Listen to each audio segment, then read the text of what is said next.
am back with another jewelry product photography tutorial because so many of you loved my last ones. Now, you usually see me shoot in a much larger studio space, but this is a new series where I'm gonna show you how to create really high quality, premium product photos from the comfort of your own home with minimal and affordable setups. And as you can see, I'm in my 2-bedroom apartment. You can literally see my kitchen in the background, but these photos, they're gonna be fire. Now, we are gonna be creating these photos here today, and a really big part of creating high quality premium product photos is your post-production, your editing. So a couple of quick notes on these two photos. I'm using a one light setup, specifically a Godox AD200, cheap diffusion, and a 100mm macro lens to get these results. So let's dive into the behind the scenes now.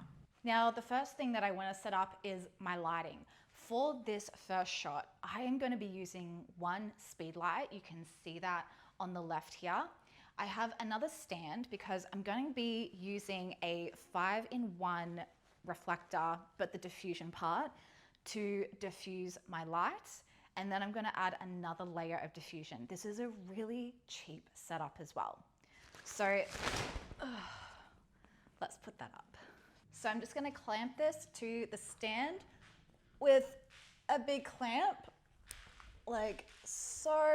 Now I'm going to take a shot just with this and show you the results, but then I'm going to add another layer of diffusion. So we're going to double diffuse because I think that's what I'm going to want to do to get that really beautiful soft look for this product photo. So we're going to place that just in front of our light, like so. And now we're going to style our scene. So we're firstly going to place our props down. Now I'll link these as well in the description box below because I know I'm going to get asked where these are from. And then we're going to pop our earrings in. So I'm just going with these really nice gold hoops. This is actually one of my favorite pairs. We've got a little bit of blue tack on the bottom of that so that we can stand it up. And really with jewelry styling, you don't want too much stuff in the photo because then it becomes a distraction. You just want it to be very simple. Okay, that looks good there. Now we're going to take our shot. Now for this first photo, we have one Speedlite, one layer of diffusion, and nothing else going on over here. Typically I have some fill, but I'm just going to show you how we build this scene to make it look better. Now for my camera settings, my shutter is 1/250, f-stop is 13, and ISO is 100. So let's take that photo. Now personally, for me, the shadow on the right is a little bit dark, so I want to lift that. And what we're gonna do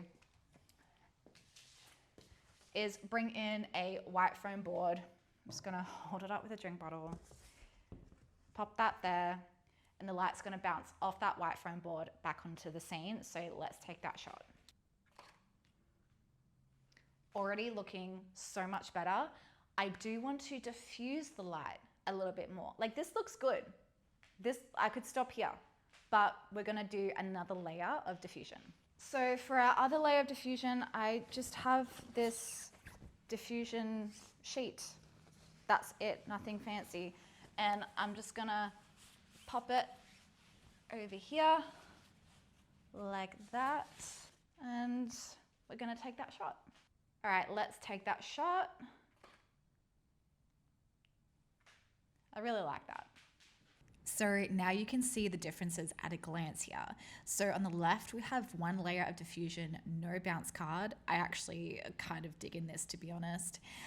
One layer of diffusion with a bounce card, and then 2 layers of diffusion with a bounce card. And the difference between 1 and 2 layers of diffusion is very, very subtle. Now I'm gonna show you what this photo looks like if we remove the diffusion and we have one hard light source and a bounce card. I typically love hard light, but I think it also depends on the brand that you're working with, whether or not they want soft or hard. And at the end of the day, it's all subjective anyway. So let's get this out of the road. And now let's take that shot. So I really like that too. And I'm probably not going to be able to decide which one I like until I sit down and look at them for about 10 minutes each. Now we're going to move on to creating this photo here. So you're going to need some ribbon, just any from Amazon is perfect, some blue tack, and a little bit of patience while you get the ribbon to do exactly what you want it to do.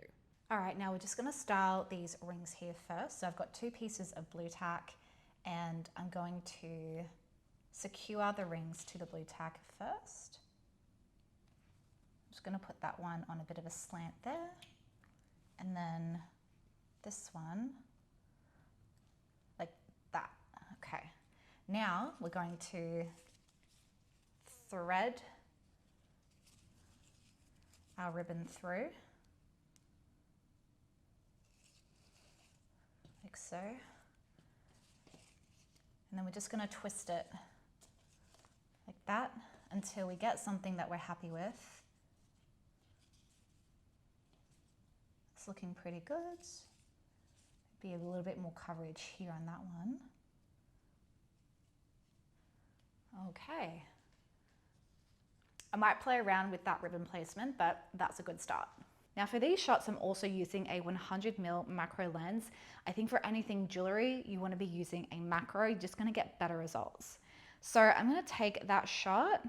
I'm still using just one light and a bounce card. Now let's have a look at the final retouched photos. Here is the before and after from our first photo, and I'm absolutely digging the simplicity of this image. Your crop also matters. So you can see on the after image, even just zooming in a little bit, places the earrings more in focus for the viewer's eye than the photo on the left.